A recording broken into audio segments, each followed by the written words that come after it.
Hello and welcome to another episode of the Cultras Football Podcast. It's me, James Allen. It's Fionn.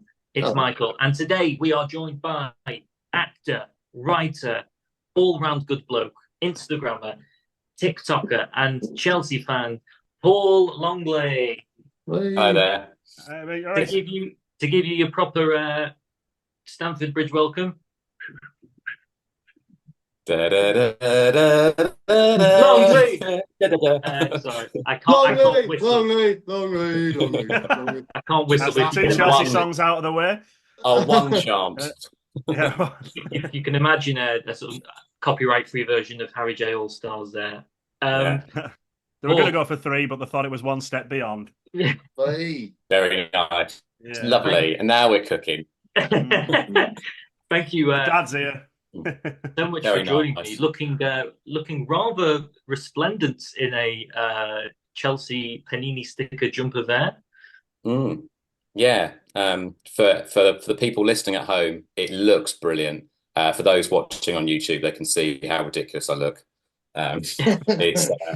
It's not shop bought. Made it myself. So probably even more pathetic. Bought on eBay. Got into a bidding war for full collection of the 97-98 Chelsea Panini stickers, and then thought, what am I going to do with them? And then I was literally just going to get it done into a notebook, but I was on a website, and then it was one of these ones where you can get anything done. And I was like, well, I'll get a jumper. And then the jumper arrived. Yeah, and then my wife was like, why have you got that? Has the jumper got Bernard Lambordet on it? It has, yeah. Fantastic. Yeah, he's on there. Yeah. That's all right. Worthy place for Bernard. Yeah. Is there a player that's sort of like in the armpit? It's Who's that there? Mark Hughes. Mark Hughes on the armpit, and on the other side, it's Mark Hughes again. I think. Yeah, both armpits. Just use the armpit. Yeah.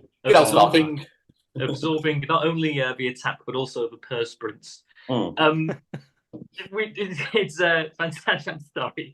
Fantastic to have you on. Chelsea, I think. I mean, whatever I'm gonna say, I assume there's going to be a kickback at some point. But if we look at sort of before, I don't know, even I think at Mourinho there was some prime, sort of Barclaysman players, but definitely the sort of what you're sporting there, but the Collinsman era and sort of early Barclays days of Chelsea, I think have got some solid contenders. Who are your sort of standout players from your time?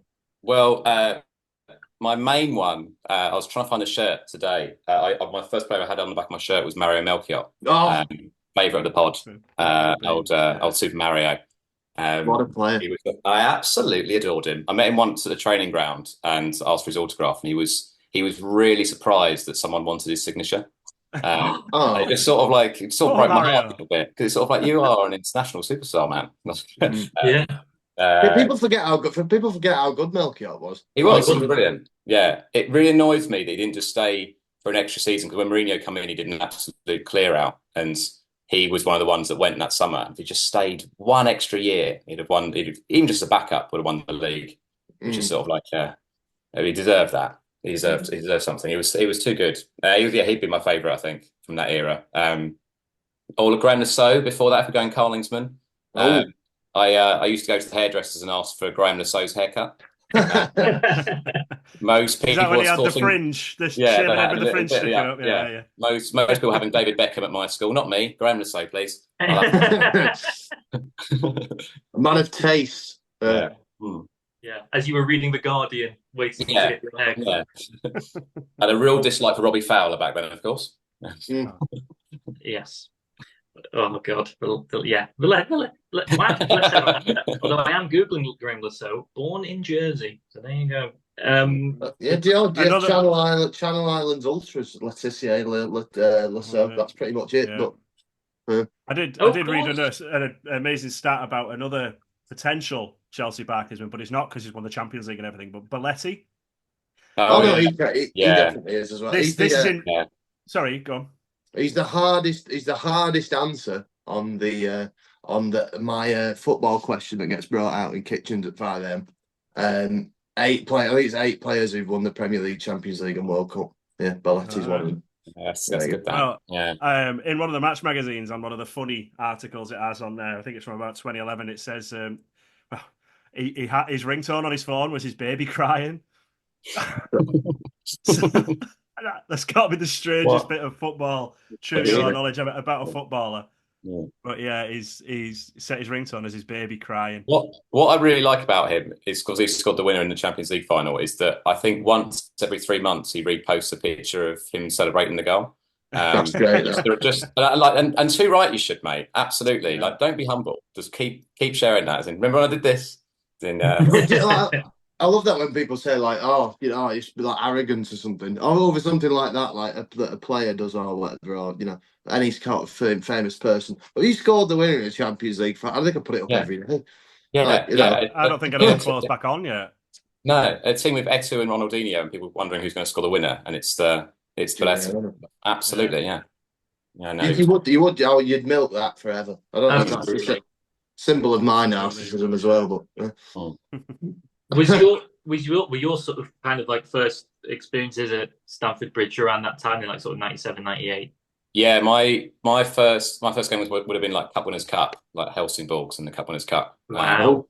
Yeah, so the real glory days of Europe. Was that Henrik Larsson's Helsingborgs or not? I think he would have been at Celtic then. But it was the when we were defending it as defending champions after beating Stuttgart the year before. So it was it was like Leboeuf scored the winner 1-0.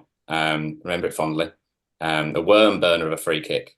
My absolute again, it's one of those things where you never forget your first. And it was Frank Leboeuf. Yeah. I'm not sure if I remember it about it, but Leboeuf used to be on pens, didn't he? He did, yeah. Which is such a sort of Carlingsman, Barclaysman thing you don't really get anymore. Like, defenders. You never get a defender doing that, but at the time it was just sort of like, oh yeah, of course, yeah, just step up from the back. They used to just hump it into the back of the net, didn't they? Like Julian Dix, both very similar in style. Alex was a throwback to that when he was at 10 years later. Yeah, wonderful. I love that. Wonderful.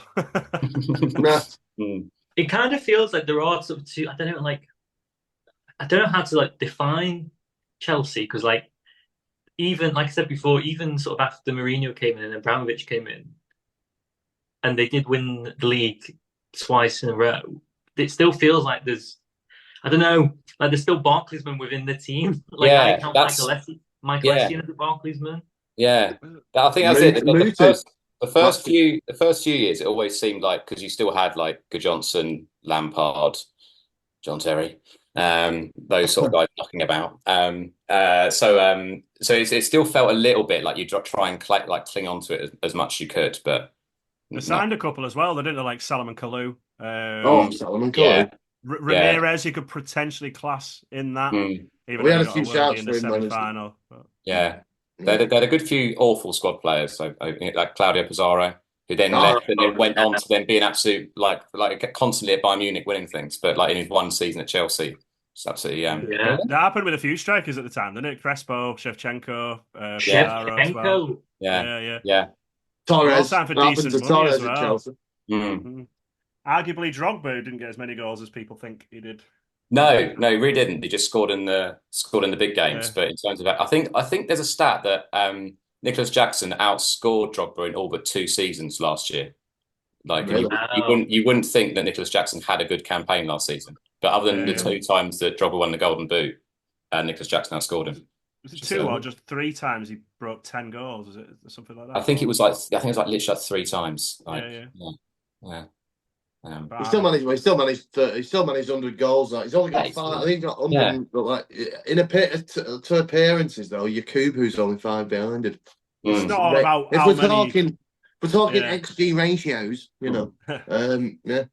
Them neck muscles are used in Champions League final.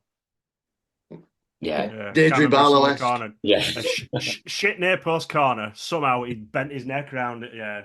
Our only corner in the entire game. We had I think we had 1 shot on target before that. It's an awful final. Awful.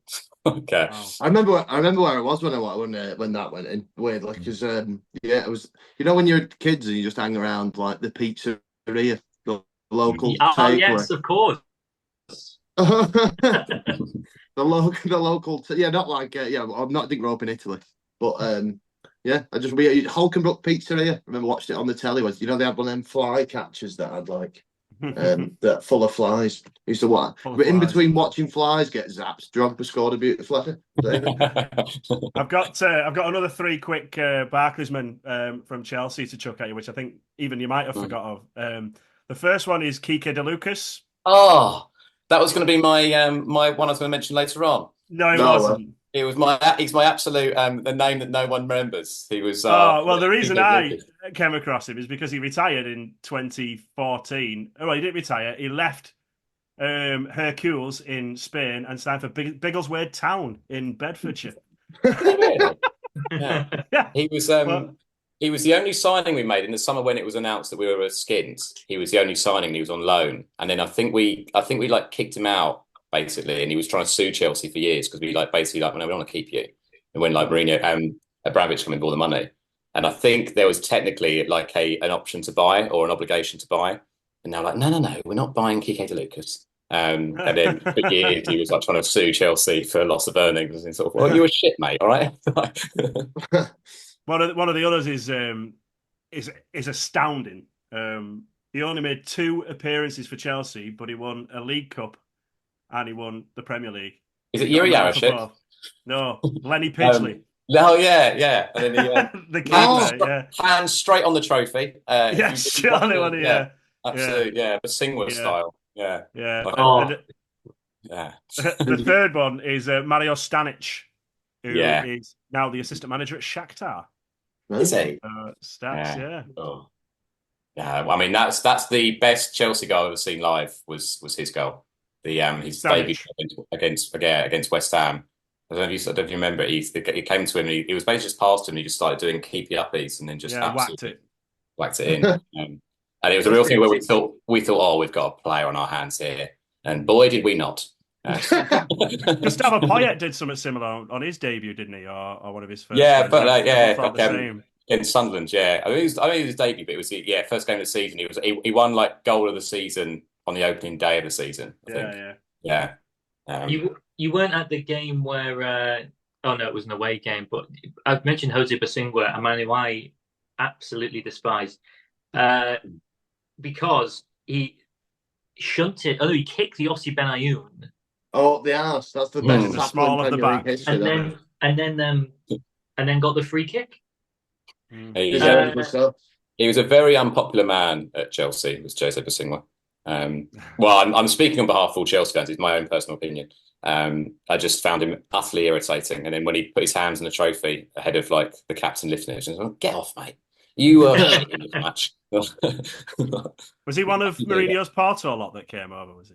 No, he was a later addition, yeah. Although I think he actually did win a Champions League with Porto. I think he was like the reserve right back. Right. Then he came over a few years later, stunk out the place. Yeah. The power of one eyebrow is unbeatable. In his first year, he was actually really good. I think he like man marked. I think all his best games were against Barcelona. Like he man marked like Messi out the games. Like Barcelona fans would always think, "Hey, he's bloody good, this bloke." See him against West Brom. It's awful.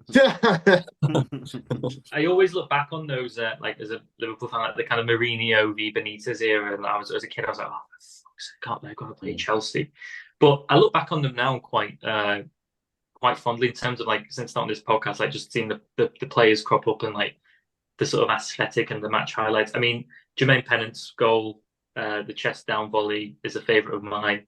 There was another one I was going to mention. Oh, and I was also envious quite a lot because when you got Torres, I was like livid, and then after a while I was a bit like, oh, I can kind of let that settle. But if there's one player I wish we did have, and I've heard Jimmy Bullard talk about him, was Deco. I bloody love Deco. He was like, it was weird. It just seemed like he was there, but everyone forgot he was. He didn't actually play that much, and then he didn't even stay. He didn't even stay to lift the league. Like he won the league. His last season, he won the league title, but he was injured and he just went off back to Brazil, and they just shipped him the medal.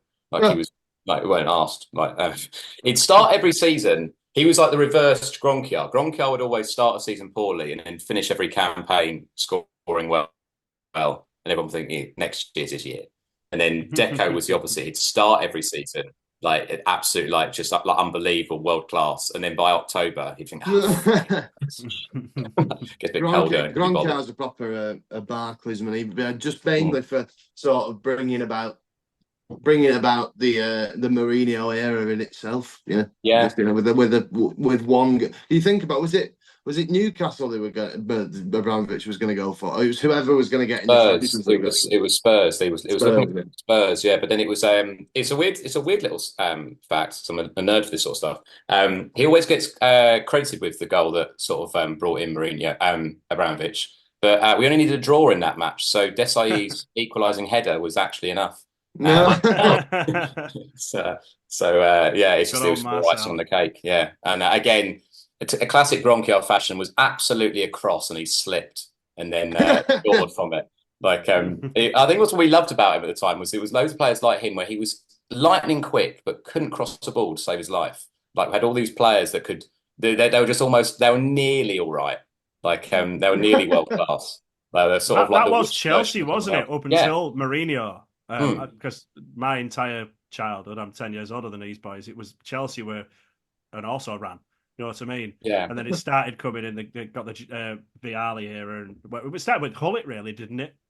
Yeah, because Hullet and Vialli sort of brought in loads of like old boys, just sort of like brought in all of like Serie A's old boys and stuff. And then, but they were really good because they did embrace English culture really, really well in English football, and sort of brought in that sort of like quite exciting era. I remember as a kid, like sort of like hearing these players arriving and stuff, and it's sort of like, it was unbelievable. And then and then it sort of went a little bit downhill. Albert Ferrer didn't grasp it, did he?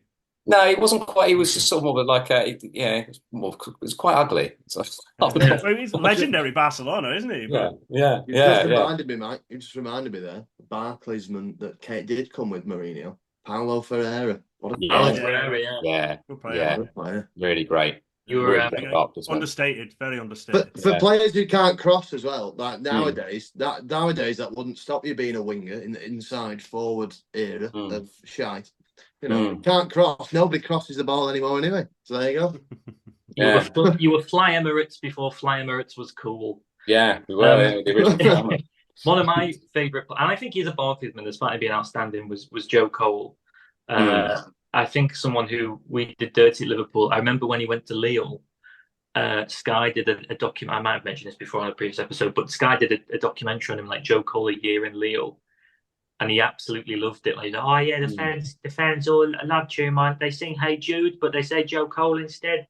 Why? The kids are settled. I can see myself playing here for a while. I'd like to stay on, but next season we take him back on loan and we ruin him. It's a real sort of Leo sort of, you're not staying, Joe. TK DeLuca style.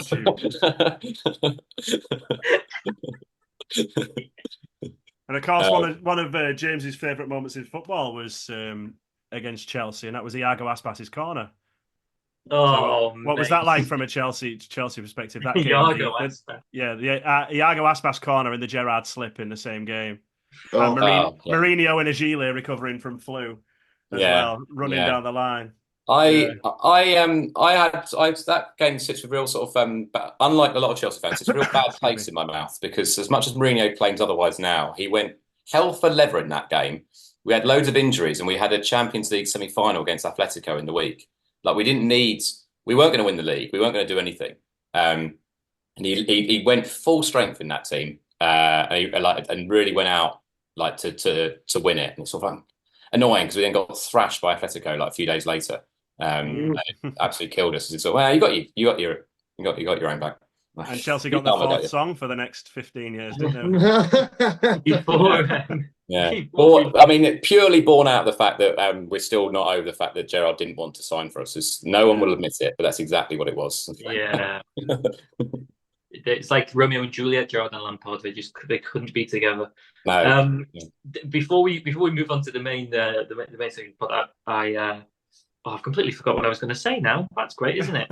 Oh yes, that was it. Speaking of goals, we spoke about this before you came on, that you have witnessed one of the greatest Premier League goals at Stamford Bridge. Yes, yeah.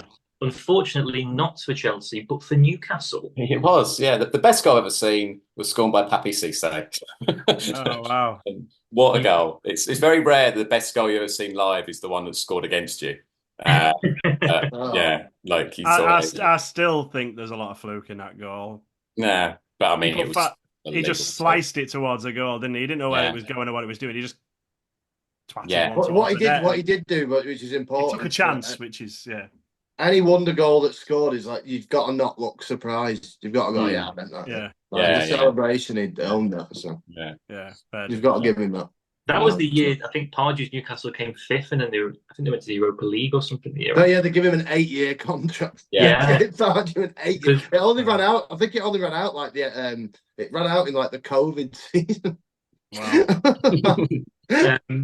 Fucking hell! What a horrendous decision. When that went in, I mean, obviously, I imagine a couple of curse words murmured around the bridge. But was it a kind of fair play, mate? There was a real Stamford Bridge in Australia. Sorry, it was a classic thing of everyone sort of absolutely furious. But I took a mate with me who wasn't a Chelsea fan, so just much more of a neutral, and he went fucking hell. That's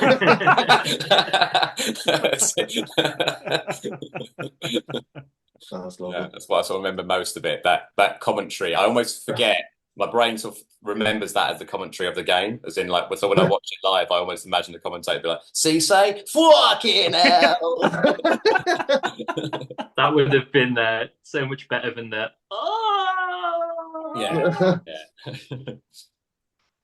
unbelievable. Right. Speaking of defenders, in general, we are building the ultimate Barclays 11. We've done keepers. Ali Al-Habsi is our keeper. Right back. This has been put to a vote, so disown any terrible selections. So the right back is Pascal Chimbonda. That's not a bad selection. Yeah, and we haven't put the centre backs out for voting yet. So we're waiting on centre back, and then we are slowly building the ultimate Barclays 11, and we have come upon the position of left back. So we will all nominate 3 potential left backs for candidacy, and then we will send that over to the public, and they will decide who will be our left back in our Barclays 11. So, Paul, would you like to go with your 3 Barclays left backs first? I'd love to. I'm going to start with some absolute shithousery of one, just in case he ever listens. And that is, I'm putting in as one of the choices, is William Gallas. Because he fucking hated playing left back and kept whinging about it. He didn't stop moaning about the fact that he was left back and like threatened to leave on numerous occasions until he did leave. And then he got the fact that he was actually part of like the best ever like defensive line. You know, he only conceded 15 goals that season with him at left back. But he hated every second of it, every single opportunity to complain about it, wanted it out. And then when he finally left, he went to Arsenal and wore the number 10 shirt. Number 10 shirt, yeah. Vacated by Bergkamp. School of shite. Yeah. Vacated by the legendary Bergkamp and put on Gallas's back. And then he was captain for a bit. He sulked in the centre circle and lost the armband. And then did a reverse Sol Campbell and went to Spurs. And again, in all of those clubs, he played left back at some point. And knowing full well how much he'd hated it, I think as I really want to put him forward to be a Barclaysman left back. Absolutely. That's great criteria fulfilled, I would say. Yeah, that's ultimate Barclays. I think whoever ends up, being the man. If it's Big Sam, him and Gallas are going to come to blows in the dressing room. Absolutely. When you said shithousery, sorry, there you go. It just whoever's there should just be like everyone in this team should be playing out of position and not where they want to play. Number 10. I'll have the up front. Yeah. In fact, what it should be is that he should be picked as one of the centre backs and then gets moved to left back. Yeah. Give him false hope, false promises. Yeah. Wow. And again, he was bought pre-Abramovich and sort of like stuck around. And sort of, but yeah, it was. I mean, he was good. He just hated being there. I think he threatened to start scoring own goals if we didn't sell him. Yeah, I remember that. Yeah. Yeah. It was, which he's now like, it's not true. I didn't say it. He deserves his place. Yeah, he deserves his place. Yeah, the sulking in the centre circle stuff really suggests that you absolutely were saying that sort of stuff in the dressing room. So he's my first choice. My second is a man that it's sort of my favourite pub fact. Is sort of so again, if you sort of think of like your average sort of South American player comes over to England, has a bit of a sort of like a little bit of a career, hangs around England for a few years, then goes home, plays for a couple of real Barclaysman sides, gets relegated a couple of times. It seems like your very average, standard, middle of the road career. If you go to Birmingham, you get relegated. You go to Wigan, you get relegated. But you're Jean Beausejour, in which case you win the Carling Cup and you win the FA Cup. You've just equalised on me there because that was one of my three. So fuck you, Mike. Yeah.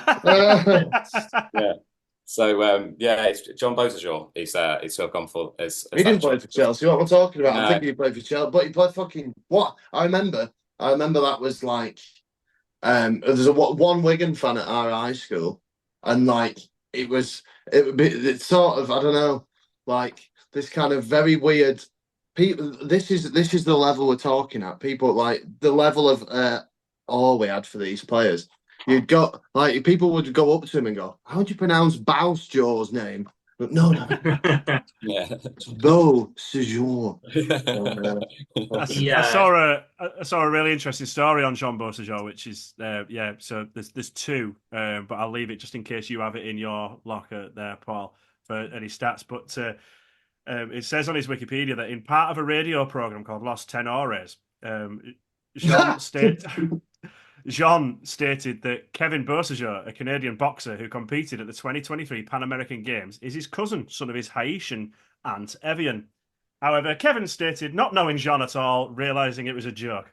So Jean Beausejour had some epic banter on a radio show over in Chile, claiming a Canadian boxer was his cousin, and it made it to his Wikipedia.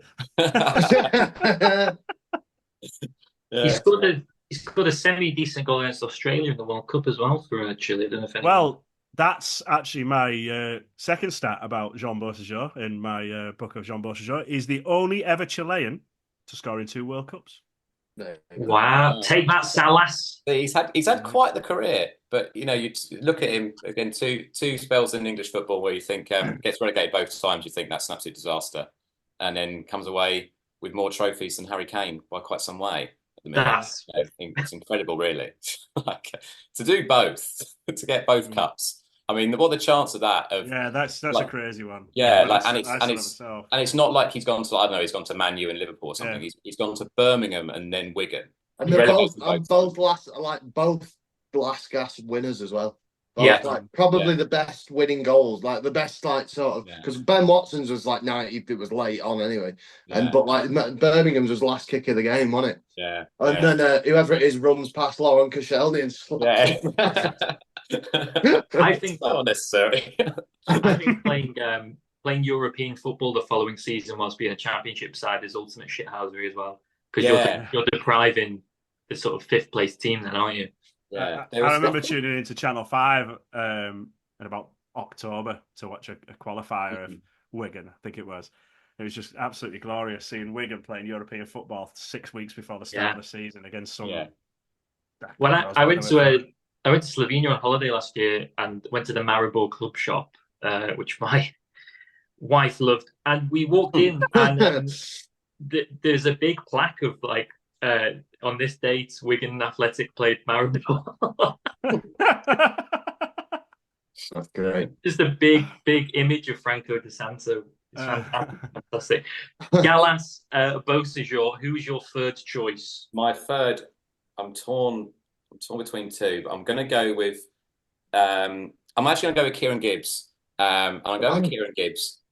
Purely for the fact that he got sent off for something he never did. Yeah. So you've gone for William Gallas, Alex Oxlade-Chamberlain. Yeah, actually. Yeah. That's it's proper sort of Curb Your Enthusiasm, accidental racism, that, isn't it? Yeah, no one seems to have mentioned that that's what's happened there. Like, and it's real Barclaysman stuff. That I don't think that, again, with VAR and everything else, that would never happen now. It's the beauty of no VAR. Referees can be vaguely it's that we can find out which referees are racist, basically, and we don't have that anymore. Like, again, So I mean, there's nothing else other than that. I didn't even bother to do any research on it. Very boring. Well, I always thought he was going to be like, it's sort of, I don't know, like, who'd Arsenal as well, but like sort of they had Walcott. Well, they have every sort of player that's ever played for Arsenal, especially at that time. Like Shamak looked like he was going to be a world beater. Well, Bentner looked like he was going to be a world beater. Shamak was at Bordeaux or there. I saw him playing a Champions League at Anfield, and he was a really good player. He was like a hot prospect in Europe, and then he came over, and I think it was more because of his hairline and he wasn't cool. Yeah. But because that happens with footballers now, doesn't it? If they so go much grey, wet look hair gel. Oh, that was ridiculous, though. Yeah. All he needed was one season at Galatasaray. He would have been. Part of that Arsenal team sort of post Henri Emirates, isn't it? Like when they start moving to the Emirates. Yeah. And Henri goes, and then there's just a string of seasons where they finish fourth for about 8 years. And it's that thing of they're the line of left backs that sort of went on to bigger and better things, of sort of like Ashley Cole, Gail Clichy, but it ended at Kieran Gibbs. I always thought Clichy was like proper stole a living at Jet City. I thought like I thought he was distinctly average, and he's just in a good team. Yeah. I think it was also at that point. I think Man City were just sort of just winding him up, just kept buying their players at that point. They bought Bakary Sagna as well, didn't they? Bakary Sagna was class though, and also you don't have to often hand it to City fans, but because he was playing in that game when the Paris attacks happened, wasn't it? So then after it, City fans came up with Bakary Sagna. He plays at the back. They tried to kill him in the Paris attack. He said "fuck off" and made a bomb and dropped the fucker on Jihadi John. So there you go. I was just thinking then. What Gibbs can't he do? Playing. Gibbs. I thought he was still playing. He retired in 2022, but now he's a producer of content for Inter Miami's social media team. Yeah, that bit I did see. That bit I did see. Yeah. Who's this again? Sorry. He's got the same job as me, Kieran Gibbs. I'm doing TikToks around the stadium. Just hear some fucking American going, Daily Emmerleman. Yeah. Kieran Gibbs doing it. Get ready with me for a day at the match.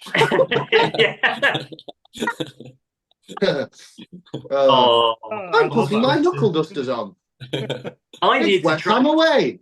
I need to try the food at Inter Miami Stadium. The pulled pork melts off the bone. Doing that like that guy. Yeah. The guy slaps the wall. Oh, bless him. Oh, I kind of want to give him just wrap some tinfoil around him and make him a cup of tea after that. West Brom as well. I mean, I think he might have had one season at the Prem in West Brom. Yeah, 2 actually. Yeah. Kieran Gibbs, Gallas Bosage Gibbs. Wow, that's going to take some beating. So I just can't stop looking at Kieran Gibbs. Who would like to go next? I'll go. I've got mine to reel off very quickly. Frank Kadrew, spoke about him on the last episode with Chris O'Shea. Go and watch that if you've not done that. One of the best jaw lines in football. Hero. Just like it was sort of like that when I was a kid, right? When you're 5 or 6, you go, yeah, that's what a bloke. That's the man I want to be. That's the jawline I want to have. But I couldn't have that because of genetics, so I grew this beard instead, to make it look like I've got one. But French Frank with a CK. So yeah, gotta remember that. Next up, we're going jawline again. We're going Herman Hreiderson, who is the the most. I genuinely lost. Many things have made me lose faith in democracy, but the final nail in the coffin was Herman Hreiderson losing in the World Cup of Barclaysmen to Gibril Cisse, which is just shocking. wrong. Which is just wrong. Shocking. But yeah, he's like Herman. So if you ever had a conversation with someone, I've made lifelong friends by people remembering who Herman Hreiderson was. used to celebrate with an no hands headstand as well, which is very rare. It's just land on his head and flip over. It's just absolute hero.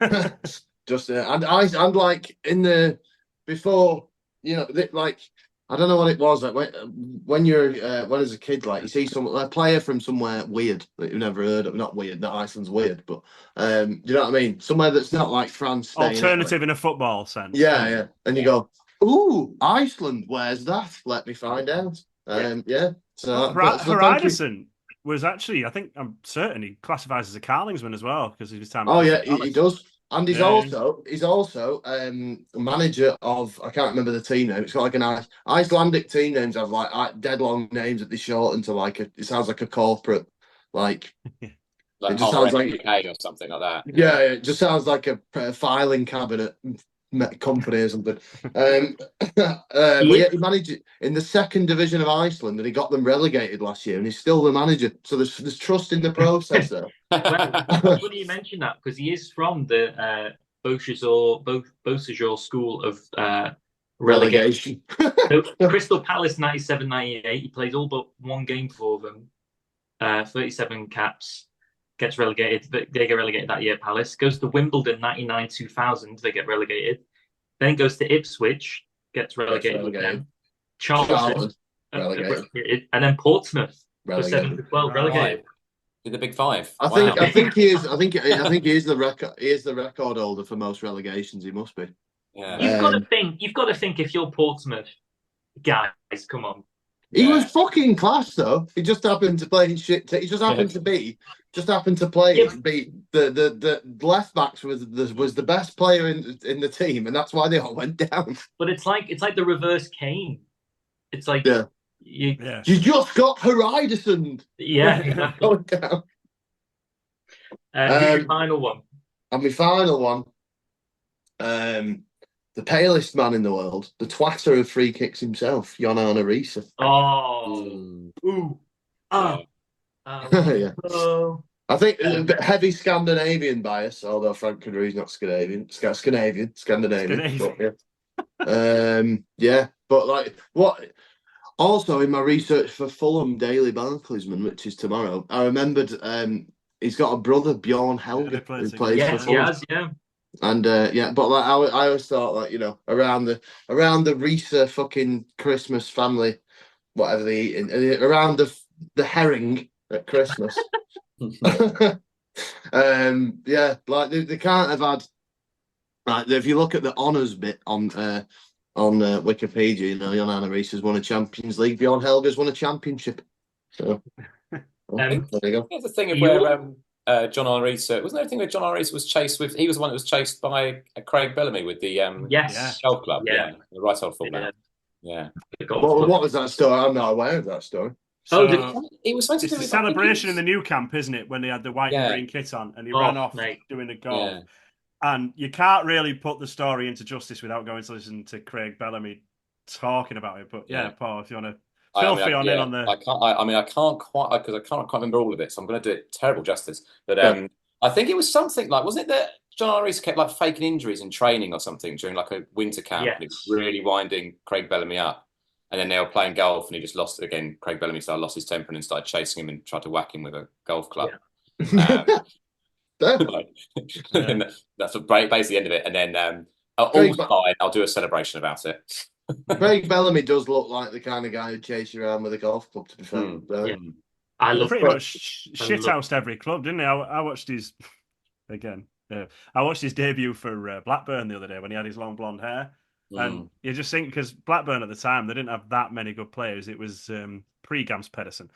And he just looked far too good for them. But I just don't think anyone would have him. I think he moved to Blackburn purely for Mark Hughes because he knew how to keep him calm. Because he even fell out with Bobby Robson. which is like the calmest, nicest, externally, man in football. Just an absolute rabid. There's a great post-match interview with him when Wales lose to Finland, and he goes, "How was that, Craig? Rubbish. We were absolutely shocking." Oh yeah. That's great. That. And then when he managed Wales, I think they got beat the first game. No, they drew. And he went, "We will never be as bad as that." And I was like, "Yes, that's what you want from a manager." John Olarisa broke Alan Smith's leg with a shot. Oh, really? Yeah, free kick. Horrible as well, wasn't it? At Anfield. Yeah. And to be fair, Alan Smith's legs are made out of fucking glass. Yeah. On a history trip to Italy, when I was in year 11, my geography teacher wore his Liverpool top around Rome and kept going up to Roman residents going, "Risa, Risa." And they said, "I don't know what you mean." So there's that as well. Yeah, what a player. Yeah. But so Kadru, Haradis and Risa to go along with. These are great. Yeah. Michael, do you want to go next? Yeah, my first two, obviously I've had to just quickly sub on in, are going to carry on Fionn's Scandinavian theme. A man who made his debut in 2007 for Blackburn Rovers, replacing Stephen Warnock, and won Young Player of the Season that year. And it's Martin Olsen. Yes. Yeah. Lovely. Who obviously has a twin brother, Marcus Olsen, and a sister called Jessica, who is married to a man named Dirk Nowitzki, who apparently is one of the best basketball players of all time. No way! Yeah. And they, as children, grew up on a street, the house opposite Henrik Larsson lived in. So, so they used to hang around. They used to hang around outside Henrik Larsson's house as nippers, trying to get autographs because big stars used to come round for dinner parties. Apparently. And the second one, baby footballer. Yeah. Shocking. I'm staying in Sweden. It's my last minute substitution, thanks to Paul nicking my prize. It's Eric Edman. Tottenham. Yeah. Tottenham, and Wigan, as you know, I very much stay strictly on the lower end of the Barclaysman scale when I pick my picks. But his last, he played for Tottenham, he played for Wigan. His last ever game for Tottenham was a 9-1 loss against Tottenham, and he never played for them again. And then he had his contract cancelled and was torn apart by Aaron Lennon. He scored 3 goals in his career, one of them been a 38-yarder at Anfield against Liverpool. Do you know that's the only goal he scored for Spurs? Yeah. 3 goals in his entire career. Mental. Yeah. And my third one is, it's a bit older to this side of it, but he played for Leverkusen, Inter Milan, Parma, Nuremberg, where he won the DFB Pokal in 06-07 and played 34 times for Slovakia. And it's Vratislav Gresko. Anyone remember him? I've beaten everybody.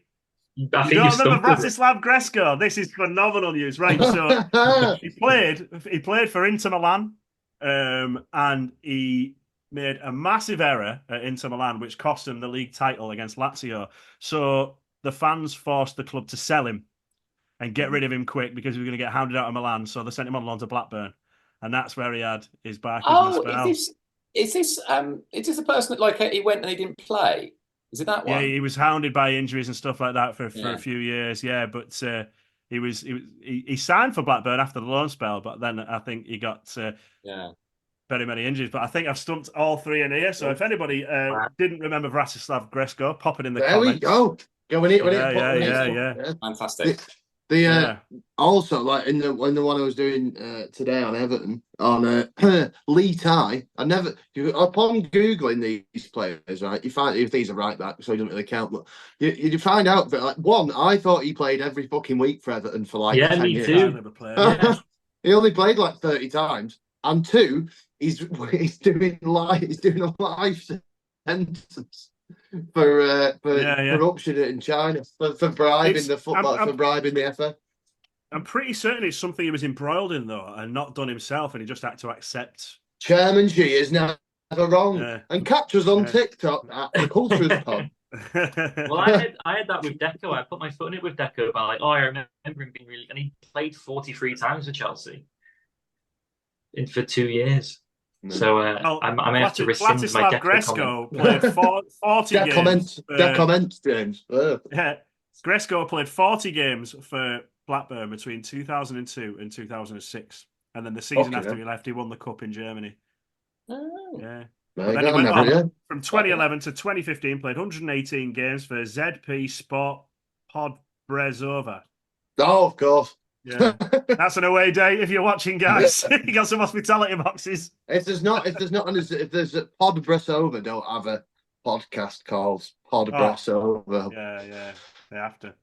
I'll be very disappointed. Oh, it's a village, right, Jimmy. I think Greshko might win it. You know, I think that's going to be one where they're going to stump us all. Yeah. I've gone. Oh, see, mine look quite. I think I've gone for kind of like the cold players, left backs, really. In my lineup, I'm a bit worried. So I've gone first off, Leighton Baines. Now, as a Everton legend, as a Liverpool fan, it pains me to say this, but if I could have one Everton player, it would be the died in the wool Everton player who said he'd never played. But if I could change the sands of time, he is the coolest man and the essence of his being. Brought his guitar to World Cup 2014, didn't he? In a situation where I know why you want Leighton Baines, James. It's because he ran the music blog, innit? On Everton's website. He did run the music blog on Everton's website. He brought a guitar. Normally, when people bring guitars to events, it's horrible. Yeah. But he is the one exception. He's also imagine when he gets knocked out the World Cup in the group stages, it would be a bit annoying when Leighton Baines brings out his guitar. A bit of Wonderwall. Leave it, Leighton. Leave it. He'd go, actually, I'll just play some Miles Kane to lift the mood. But he's sorry, it's James as well. Sorry, I keep talking all over you. Leighton Baines shout. But he's the one man I will concede that does actually look scale. Yes, even though I believe. Let me just check where he's from. Because I want to say he may have connections. He's been like, do not dare say Leighton Baines' bin is not purple, James. No, I think he is. Yeah. He is. Oh no, Kirby. Yeah. Is that a purple bin? Is that a purple bin, James? Kirby? Should be. It's a Borough Knowsley. Yeah, it should be a purple bin. Great Safari Park, Knowsley. Anyway, Baines. So. He is Pat Nevins of a Snapchat generation. He was fantastic. He had 145 caps at Wigan, 4 goals, 348 caps for Everton, 29 goals. An amazing free kick taker, just a really solid left back who harked back to that kind of like first name on the team sheet and you knew you were going to be fine.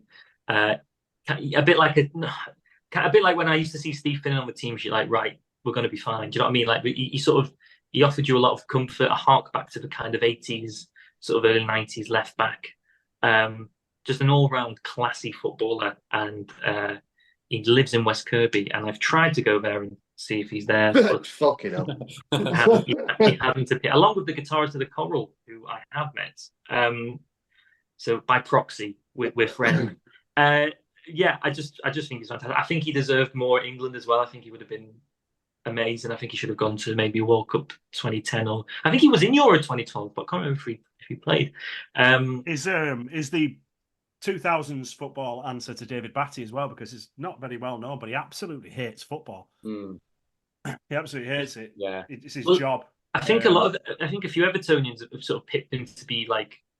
Maybe like what Liverpool did with Gerrard, like, in like 20 years' time, he'll manage us. But I think he's kind of stepped away a little bit. There's that infamous photo of him as well, where he's got a selfie with Miles Kane and Alex Turner, which is fantastic. Just an all-round, just brilliant. Which, again, as a Liverpool fan, pains me to say. Secondly, did play for Liverpool, scored one of the best unintentional goals I've ever seen against Liverpool. One of the greatest chants, Paul Konchesky. Paul Konchesky. Who hasn't he played for? A lot of clubs. But I'll tell you one he has played for 3 clubs. In the Premier League, Charlton, Fulham, West Ham and Liverpool. The goal I'm of course talking about that sort of pseudo cross shot against Liverpool in the FA Cup final in 2006. Did he play for Leicester as well? He did play for Leicester. Yes, he did. Yes, and that's when people realised that he wasn't bald all along. That he actually bald by choice. Crazy, wasn't it? Yeah. Martin Skirtle school of intimidation. Yeah. Like Scott Brown, Skirtle, Konchesky. That's just like proper commitment to the bit, like being bald for your entire 20s. Just and to Richard be Chapel just sat there like, guys. I'm a big fan. I'm a big fan of kind of fringe national players who maybe have a handful of caps, but then never play for the national team again. I hope fringe was intentional there, Jen. Who's like David Nugent or Dean Ashton? Oh, Dean Ashton tampered by the injury. David, no one will ever have a better strike rate than David Nugent. Yeah, 1-in-1. Francis Jeffers. Or Lenny Pidgley getting 2 medals in 2 games for Chelsea. There you go. Well, it's like when they changed it. Actually, another quick Chelsea one. Like, the year they changed it because it used to be like you had to have 5 appearances. And then the year they changed it was after Gerrard slipped and lost the title and Chelsea won. And Ruben Loftus-Cheek had played about 35 seconds of football or something. As Gerrard retires without a Premier League medal. Ruben Loftus-Cheek, 35 seconds. Come on. It's kind of bittersweet for him, really, because Paul is an FA Cup runner-up in 2006. Europa League runner-up with Fulham. And then he wins the championship with Leicester, but he leaves the season before they win the league. He goes to QPR. Butterfly effect, they wouldn't have won it. Yeah. Konchesky instead of Fuchs. In August 2020, he rejoined Billericay as assistant manager to Jamie O'Hara. What a double! Have you ever seen the video from the changing room with them two when they win a game? I haven't, but I imagine it reeks of Paco Rabanne. Oh, it's made even better because obviously the chairman at the time looks like he had direct links to Peru. He painted all the dressing room with like pictures of lions, like we are the pride, we can do this. He was one of the more involved. Yeah. He was the guy. He was the owner that then managed them for a bit, and he used to play the world's greatest before every game. That's it. Yeah. Well, it's them singing the world's greatest after a win, and you can just see Jamie O'Hara. Well, Jamie O'Hara's like getting involved, and Paul Konchesky's just sat in the corner like, "What the fuck am I doing here? How have I ended up here? What's happened? Where did I go wrong? I was a season off winning bastard Premier League, and now I'm sat here singing world's greatest with a lot of players." There's a thing of where they lost to Leatherhead, and Jimmy Bullard was the Leatherhead manager. And then for shithousery, he was playing that in the changing room, like on full volume for Billericay to hear. And the Billericay owner was going absolutely ballistic. That's our R. Kelly track. Now nobody claims R. Kelly tracks. Fun fact about Paul: since retirement, he opened Conch's Cafe in Brentwood, which is a pie and mash cafe, and he employed his mum to work there. So nice little ending for Paul there. Also, the former manager of West Ham Women. Yes, there you go. My final player now probably didn't do much, but will be remembered for one iconic moment in a Wigan Athletic shirt, and that is Maynor Figueroa. Yeah, didn't do much. We've got a winner, I reckon. Everyone's going to vote Figueroa, aren't they? For the Now, famed obviously for the fantastic, quick free kick from his own half against Stoke in that lovely Van den El luminous orange Wigan shirt. Britannia. Was it really? Yeah. Who was in goal? Was it Begovic? Yeah. I think it only goes in because of the fucking hurricane conditions. No. He has like a traction engine. He 180 caps in total for Wigan, 3 goals. He then joins Hull, and I think he has a season with them in the Premier League when they come back up. What part of the sort of the golden generation of Honduras with your Palacioses, Henry Thomas, Izaguirre, David Suazo. He was the most. I only know his name because I had about 40 swaps of him in my World 2010. David Suazo, what a player. Fun fact about Figueroa, he is married to Sandra Morales, a handball player. They have 2 sons, 1 daughter, and one of their sons, Kirol, plays as a forward in Liverpool's academy. So, in a couple of years' time, he could be scoring. Figueroa and Kumas up top for Liverpool. Yeah. It'd be great if he joined Wigan and the headline would be "Go Figueroa." That'd be terrible, and the newspaper would be out of print. But he then goes back to Wigan on loan, and then he's finished his career at the MLS, sort of bouncing around a couple of clubs. But yeah, I think in terms of a kind of flash of the pan Barclaysman, and even though he's played over 100 times for Wigan in the Prem, that one goal I think is just pure distilled Barclays. I think he's underrated. I think he was on the cusp of a good move. He was a class player. Yeah, this is Ivan Campos slander all over it again, Jim. Yeah. Well, I don't know. I don't think it is. I don't think. Yeah, no. I don't. There was a time Liverpool were linked with him quite heavily, and was there? Yeah, there was, and there was nobody complaining. It was you are talking to the man. You are talking to the man who, when I said to my friend after Blackpool got promoted, Liverpool should sign Stephen Dobby. So maybe take what I said with a pinch of salt. So yeah, Baines, Konchesky, Figueroa. So we're going to put them to the polls, and you can decide. I mean, that is a cracking. I think that might be the best one. Yeah, that's the best one we've done. Yeah, there's some names. I feel sorry for Vladislav Gresko now. I go up against Figueroa, but. We now come to our final topic, our final game. Michael, do you care to take us away? Yeah, so I'm going to pick a random team off, somewhat random, and you're going to name players between. It is, Paul, if you haven't managed to catch the show yet, it's rather similar to Ant versus Deck on the end of Saturday Night Takeaway. Where James and Fionn pit themselves against each other to try and obviously win. It's 2-1 currently to James. Yeah, I know. I nearly got done on Middlesbrough. Fionn only won because it was Middlesbrough on the buzzer as well. I'm sure I'm good, and then like the time comes in, and then I think then my brain empties. I think it's going to be a panic one. Yeah, it's a bit like it's a bit basically our version of stars in reasonably priced cars off Top Gear because you can make it 1-1 with Fionn here, and we're going to go West Ham. Ooh, have we done West Ham? No, we haven't. We've done Bolton, we've done Birmingham, and we've done Borough. Right. Well, let's have West Ham then. So, I am going to put 5 minutes on the clock, because we don't want to go over that amount of time. And if it does, it's a long time. So, 5 minutes from now, who wants to go first? Not bothered.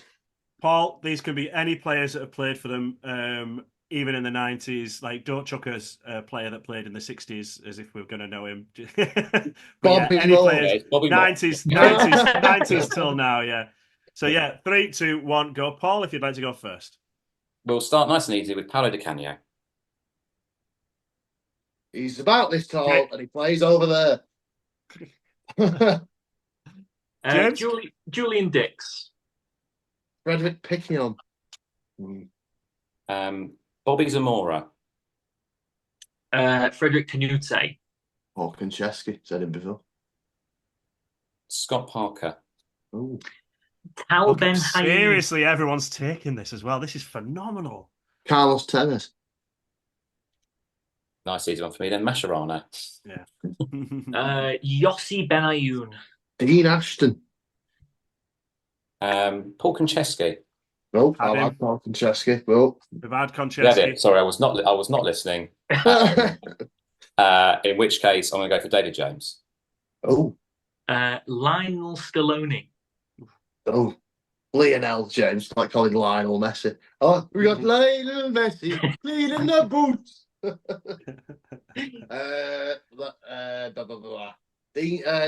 What's he called? James Collins. Ferdinand Rio. Ferdinand Anton. Ferdinand Leslie. Oh yes. Franz did not play. Let me check. Shaka Hislop. Oh. Yes. Rob Green. 3 minutes left. Oh, Jared Bowen. We've not thought of anyone else. Mikel Antonio. Nigel Rio Coca. Manuel Lanzini. I signed him on a Football Manager once, and he was class. Michael Carrick. Marlon Harewood. Oh.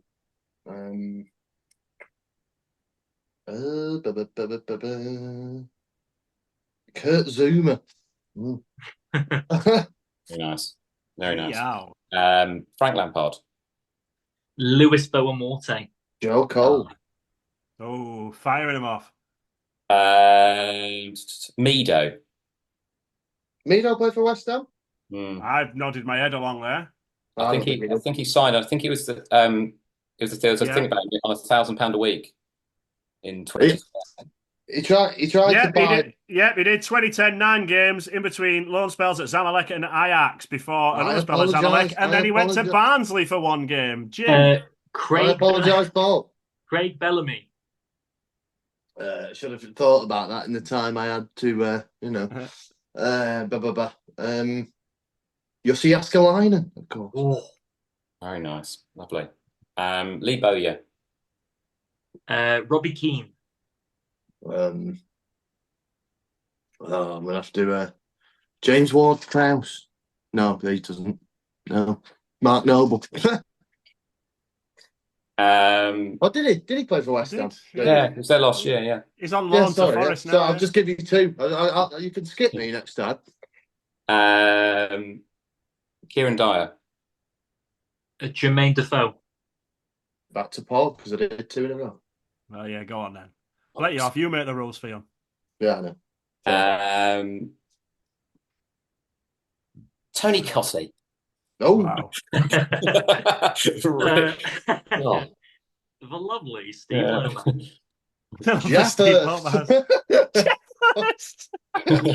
Come on. Trevor Brooking. Tuppinsman. Shillingsman. Devonshire. What a Shillingsman. 1 minute left. Oh. Last person to say a name when the clock goes wins. So who's next? Fionn. Oh, can I not have Jeff first? No, you can't. First? Oh. Right. Vladimir Sufal, whatever he's called. Yeah. Gary Breen. Lovely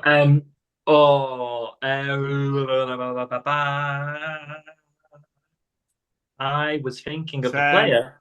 And I forgot. Oh, Di McKaylee one's all the side. 7, Razor Ruddock. 6, Carlton 5, 4, 3, Ricardo Vaz 2, 1, 0. James has got it again. That's annoying. I should have waited. It's annoying. I did have Don Hutchinson ready. Don Hutchinson was ready. Yeah. Oh. It's like it wasn't my turn. I had to wait. Oh. Maybe we could just do a separate call after this, Paul, and we can just name your West Ham players back. Well, I mean, I was done at that point. I had already said Tony Cottee. I'd had a second lease of life, but I was finished. It's really fortunate I've won, guys, because I've got here some bubble solution. And I will be. I don't have a vehicle in which to blow it. Oh, I do actually. Hold on. Who's going to say? Basically, this level of confidence is sickening. Well, a sort of peek behind the curtain. Before we got married, we were going to use this at some point, but then we decided to go against it. Before you got married. Was there the bubbles for children, darling? We'll save it. I'm going to do some research on West Ham players, and I'll save it for that. Yeah. I'll save it for my speech. James is blowing bubbles as he regains. But like my dreams, they do fade and die. Yeah. 2-game lead is back for James. It's 2.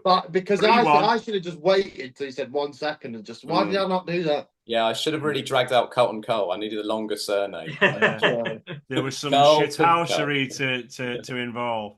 Because it's the first time I've involved the end of the clock rule. Yeah, we're not letting that happen again. Oh no, I just run out 4 minutes. Just Next time I'll think of another end of the game thing. It's just you just passing names back to yourself. Oh wow, what an episode! Paul, thank you so much for letting us wait. Chat. Yeah, no, thank you. Thanks very much for letting us see your jumper. It's a superb jumper. Appreciate it. The problem is because I've been listening to the pod, I've found myself about 5 minutes at a time just sitting and listening, and then forgetting I'm actually supposed to be contributing. So there will be people at home thinking, "Didn't say much, that fella." As in, no, I didn't. No, I just had a VIP seat just to take. Oh no, you're welcome. You're welcome anytime. Anytime. Can I suggest? Obviously, you're doing a Barclaysman XI and a manager. But can I suggest a future episode where you do a referee, Barclaysman referee? Yes. Yeah. Because you're speaking to a guy. You're speaking to a guy. He comes with props. You probably won't meet too many people of this, but I do actually have a signed referee jersey. Wow. It's got all your big names on it. It's got big names. Vulture. It's got Uriah Rennie. Uriah. No way. Get in. Love that man. So there we are. A bit of a referee fan. You're right. I've got a FIFA yellow referee shirt you can have if you want. I bought it for £3 on eBay. It comes with the Velcro pockets. It's got a FIFA badge here. I haven't been able to give it away, but if you want another referee shirt to add to your collection, this is what happened to me. I got really into buying football shirts in lockdown, and then got in a bidding war and bought a referee jersey, and then thought, what am I going to do with this? So I ended up making a comedy short about a referee that sort of then entered into like film festivals and stuff like that, and we're sort of turning into a web series. But so I sort of it went from being like ironically having things referee based for this character to then all of a sudden I now collect referee based things. Also, if you don't mind me, just very quickly before we go, I can't believe I've not mentioned this, but insane about making sure you've had the pleasure of playing 6-a-side in an episode of Here We Go. With Tom Basden, Jim Howick, and Sophie Wu. That is an ultimate comedyman. It was lineup. What was that like, receiving a through ball from a writer of Peep Show? It was. Again, it was the thing of where my character was supposed to be fairly all right at football. And I was trying my best and watching the clips back, as in sort of, he's terrible, that fella. It sort of fell through. There's the whole storyline was supposed to be that Jim Howitt's character has joined this five-a-side football team and he can't play, and he's playing with these guys that are really good. But the problem with the episode is that anytime, if you watch carefully, my character is just absolute limbs, just like Santiago he's better than that fella. Like, it's like giving him a hard time. But no, it was amazing. It was probably like, I'd say easily the best acting job I've done. It's basically you're like looking around. It's sort of like I remember being on the pitch. Like you say, you've got Tom Basden, Jim Howick, Alison Steadman was there as well, Ed Keir, like loads of amazing people. And sort of why am I here? I still don't know why. So I'm not too sure why. But yeah, it was amazing. That was There is an infamous London sort of like comic/comedy actors five-a-side league that I am destined to be a part of one day, just to receive a cross from Daniel Kitson. Yeah, I hear about it, and I always think, God, wouldn't that be good? And then I think back to like there was genuinely a bit in that. So it's like in this game that we were playing there, so obviously they're filming it, they're directing and stuff, and you had like guys from an actual football team nearby, and they were literally told, you've got to just give them the ball. You've got to give the actors the ball. I was literally playing against people who were purposely acting shit at football so that we could be in possession. I was on the ball and it went out for a throw-in. There was no one tackling me. I was running down the sideline and it went out for a throw-in. There was no one around me. As in, okay, go again. Keep the ball in play if you can. Will do. Will do. No one near me. Not passing to anyone. Just trying to run in a straight line, and he's run off the pitch. I was just thinking outside the box here, man. Yeah. Maybe he runs it directly out of play. Yeah. My brain was like, do a step over. And then my other half of my brain was like, don't do a step over. Try and keep it straight. You've lost the ball. It's gone out. Where's Rory Delap? The character's motivation is to move the ball forward. He's more of a box-to-box guy. Yeah. He doesn't play by the rules. He's a carriero. That's amazing. Wow, that's absolutely fantastic. Paul, thank you so much. Where can people find you? Sort of just around, really, just loitering around. Just anywhere you need me, I'll be there. On Instagram mainly, Paul Longley. I'm going through a midlife crisis at 36 years old. I've taken to posting videos of myself online. So that's what I'm doing now. So that's where you'll find me on Instagram, Paul_Longley. It's all right. It's a thing that I do. We're in our quarter life crisis anyway, Paul. We're 20. I'm in the same life crisis as you, Paul. I'm 1 year older than you. Yours are far superior to ours as well. So there you go. So it's much more depressing to be us, basically. Honestly, it's a real joy to be on here because I'm very lucky with the sort of platform I've got, but my audience is mainly, I think it's 75% women and 30% men. Most of which, when I do post football content, it fucking dies on its arse. If I do a sketch about a wedding, it does really well. If I do one about where it's Harry Redknapp and he's a Santa Claus, it does not go anywhere near the same levels. well now. Yeah, go and follow Paul because he is fantastic. He's hilarious. Absolutely do, yeah. You can follow us at the Cultras Pod on all. Subscribe down there if you're on YouTube as well, and all podcasts, that jazz. If you haven't already, and you like this content, you think, you know what, I'd love more. I'd love to listen to this a day earlier than planned. Then you can for a pound. For a pound at our Patreon. I think the first 1,000 we're charging them £1. Yeah, I think that may go on forever. Yeah. It's not worth much more yet. So Culture_Ultras for that. Because Patreon is woke, won't let you have cult in a thing that it makes you think it thinks it's an actual cult. To be fair, me and you, Fionn, do look like sort of leaders of a cult. We're definitely both ends of the spectrum. You're more Manson. I think I'm more like, I don't know, Bundy, probably. Well, what system would they play in? But if you want to get people try and make comparisons, just enjoy them. You got your Bundys, your Dharmas, your Gacy's. But yeah, if you want to get the episode early, you can donate to us £1. We are planning on more content as well. If anyone is still watching at this point or listening on your other platforms, pop over to YouTube or pop a comment in the YouTube for any left backs that we have missed, and I'll ask James to pick a winner. AndVe got a prize that I'll be able to send out. It's a Topps 2000 or something see-through Yossi Benayoun. So, very nice too. So if anyone, go on. Why is that not in my hands?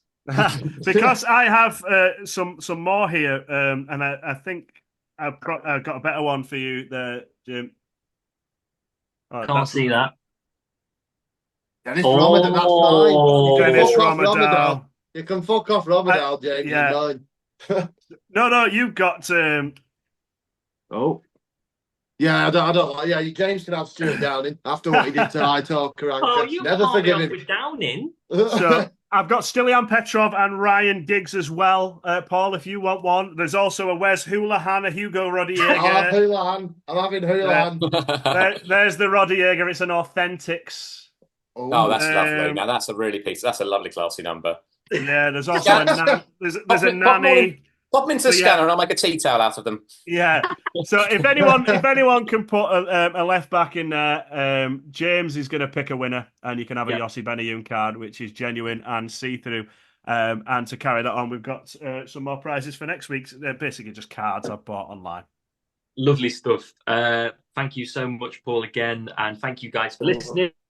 And we will see you next week for another episode. Thank you very much. Bye. Thank you. See you.